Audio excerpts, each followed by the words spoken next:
Por acá Ismendia me decía, Nelson, pregúntale a Mauro qué tal la dupla 2025, Aquiles Álvarez y Luisa González.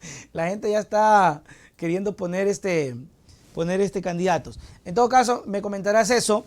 Y también me gustaría preguntarte un poco de los apagones y una apreciación que yo tengo, que soy muy cargoso, que lo dije hace poco en el noticiero. Si es necesario de que por lo menos hubiésemos tenido un comunicado del presidente electo y te pregunto si es protocolar el tema de que cada vez que un presidente gana, lo primero que tiene que hacer es irse a dar vueltas por el extranjero, a solicitar ayuda o a saludar o que le digan, oh, mi presidente, qué lindo, lo felicitamos. Mientras acá estamos jodidos, que yo sé que todavía no se posiciona, pero no era por lo menos por educación o por sentimiento de urgencia, Mauro, un anuncio de Noboa, por ejemplo, con el tema de los apagones, con el tema de las horas extras, el asesinato del concejal de Yaguachi, hermano, mataron a un concejal, pues, por lo menos un comunicado, un escrito, un tuit, ecuatorianos, ya llego y soluciono esto. ¿Pido mucho o no? Permíteme, y solo para no olvidarme, enviar un par de saludos, ¿sí? Que ya me dejaron, mira, por acá el papelito respectivo, así que ¿Está tengo que bien? enviar los saludos, ¿sí? A ver, para don Fernando Paguay Mejía y su señora esposa. Repito, para don Fernando Paguay Mejía y su señora esposa, y también para Luis Alfredo Chicaiza. Para Luis Alfredo Chicaiza, grandes seguidores, seguidoras de tu programa, de nuestra tertulia, de Gracias, nuestra Alex. charla de los días jueves, así que para ellos un abrazo enorme, enorme, enorme. A ver, ahora, respecto de lo que me preguntas, mira, yo creo que sobre los apagones, quisiera empezar por Ya. ahí, es como volver a mirar una vieja película muy antigua que uno pensaba que jamás Iba a volver a la ver. iba a volver a Sí. mirar. ¿Qué ¿Por es? qué? Y esto sobre todo para los más chicos, para los más jóvenes que de pronto están conectados a este momento en TikTok. Esto sucedía, recuerdo yo, fundamentalmente en la década de los 80, finales de los 80, pero principalmente en la década de los 90. Claro, Yo Sixto. recuerdo, largamente sucedía esto Sí, yo en también. la época de Sixto Durán Ballén y de Alberto Dají, para que la gente y los más chicos sepan desde qué época viene Alberto Dají. O sea, no es un economista ni un político Nuevo. joven, no representa lo nuevo, ¿sí? Y en la década de los 90, el Ecuador sufría a cada momento lo que se conoce como el estiaje, es decir, la falta de agua para poder producir energía eléctrica. ¿Por qué? Porque nuestras represas, nuestras hidroeléctricas, no eran lo suficientemente útiles como para poder garantizar este derecho básico que implica acceder a un servicio público que en la práctica es poder disfrutar de energía eléctrica. Y en esas épocas, en muchas ocasiones había apagones durante toda la noche. Sí, sí. Empezaba 8 de la noche, no tenías luz hasta las 6 de la mañana, Ajá. tenías que tener linternas, tenías que tener velas, porque te levantabas a la madrugada a ir al baño y para no tropezarte, para no golpearte los tobillos, para no pisar de pronto un alfiler por ahí que se había caído, necesitabas prender una vela o la linterna porque si no era imposible. Esa era la triste realidad. Importábamos energía eléctrica del vecino país de Colombia, pero eso en los 90, pues. Ujú, Y ahora con la época de Lazo retrocedimos 30 años ujú. y volvimos a importar la energía eléctrica a Colombia a través de las famosas barcazas. ¿Y sabes por qué el Estado central en esa época no invertía en la construcción de hidroeléctricas? Porque era un negociado inmoral, antiético por parte de determinados grupos políticos que al mismo tiempo tenían poder económico y que controlaban el Estado. ¿Y por qué era un negociado? Ellos decían, ¿cómo vamos a estar pues apoyando la construcción de hidroeléctricas si ahí me acabas el negocio? Claro. Porque yo importo a través de mis grupos económicos particulares la energía desde Colombia a través de las famosas barcazas y luego le vendo al Estado ecuatoriano. El rato que el Estado ecuatoriano ya no necesite importar energía y sea autosuficiente y tengamos soberanía energética, entonces se me acaba el negocio. Por eso es que muchos de esos grupos criticaban tanto la construcción de las empresas hidroeléctricas, Claro. tenían tantos cuestionamientos que no servían para nada, que eran elefantes blancos y que no valían. Pues bueno, ahora ya vemos que servían y sirvieron mucho, al punto que nosotros empezamos a exportar Así energía. es.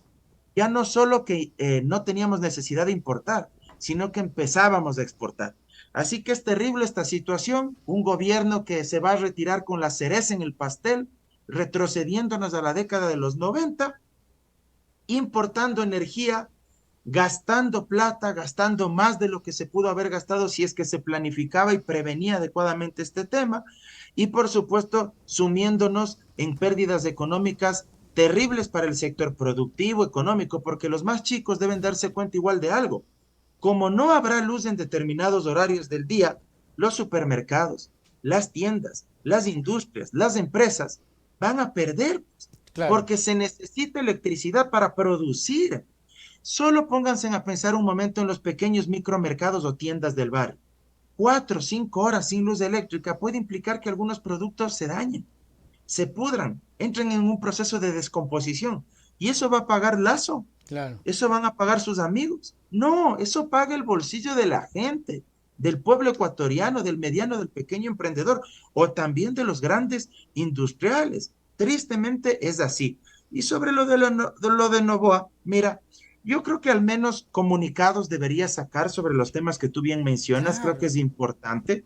De hecho, el mismo Lazo hizo eso cuando era recién presidente electo, Allá. antes de hacer la transición con Moreno, y me parece que debería hacerlo Daniel Noboa, pero mi impresión es que aún está tratando de estructurar, conformar, supongo yo, su equipo y tener una línea clara. A veces también cuando no se está muy seguro de lo que se va a comunicar es preferible no adelantarse porque uno, como se dice a través de esa frase muy popular, es amo de lo que calla, pero es esclavo de lo que habla. Entonces, probablemente hasta no estar del todo consolidado con su equipo, él también está guardando un poco de prudencia. Y el tema de los viajes no es algo malo, él ya es un jefe de Estado electo que está próximo a posesionarse del cargo. Si es que es por cuestiones diplomáticas, de agenda para generar contactos, alianzas, en fin, no le veo negativo, pero al menos en los comunicados sí esperaríamos que Claro. ya como presidente electo algo nos diga o al menos una expectativa se genere, por ejemplo, con relación al tema de los apagones. ¿Qué va a hacer él? ¿Cómo va a enfrentar este tema? Enorme desafío que se le viene por delante a Daniel Noboa, porque Guillermo Lazo realmente Ya ese no le deja importa. hecho pedazos este país. O sea, nos deja literalmente a inicios de la década de los 90 en pleno año 2023. Terrible. No, definitivamente, sí, a eso me refería. Y ahora que tú nos traes a colación, ya me había olvidado si Lazo lo hizo, pero si Lazo lo hizo, mira tú. Spartan dice, tengo coraje, Nelson. Mauro, esta juventud no conoce. Pero un poquito anclando a lo que hablábamos contigo, o me compartías y yo hice la información, los jóvenes no votaron por Novoa, ¿no? Los jóvenes votaron por Luisa. Así es. Entonces, Sí, entonces no es tanto ahí el mito ese de que el joven se lo llevó Novoa, no, los jóvenes votaron por Luisa. Irónicamente, según el perfil que habían publicado, el voto de Daniel Novoa fue el funcionario público. clase Clase media y media funcionario también, público. clase media, sobre todo la clase media, funcionarios públicos, pensionistas, jubilados, y en términos de categorías por edades, en medio del 35 ecosistema para arriba. digital, los baby boomers, los de 50 años para arriba, eran donde mayoritariamente había ganado Daniel Noboa. Mira tú, ¿eh? Paradojas de la vida. Muchos servidores públicos confiaron en él y así como en su momento confiaron en Lazo. Lazo, y mira, hoy Lazo prácticamente a los servidores públicos les deja abrochando eh, sin ningún tipo de beneficio de inventario, como se diría popularmente. Y veamos ahí si Daniel también cumple la propuesta que hizo respecto de los jubilados, Mm. porque él planteó que ningún pensionista, ningún jubilado de este país iba a tener una pensión mensual que sea inferior al salario básico unificado. Mm. Eso significa que mínimo los jubilados en este país, la pensión mínima será al menos de $450. Tal vez por Entonces, eso ganó. veamos si es que esto se cumple. Lo sorpresivo, no te puedo negar que esos datos reflejaban que en los jóvenes ganó Luisa. Me pareció bastante interesante. Pero la clase media, porque en la media baja, era más equilibrado. En la media alta también era más equilibrado. Ganaba Daniel Noboa, pero no con un margen abrumador. Pero en la media, Daniel Noboa es donde obtuvo el triunfo, ¿ah?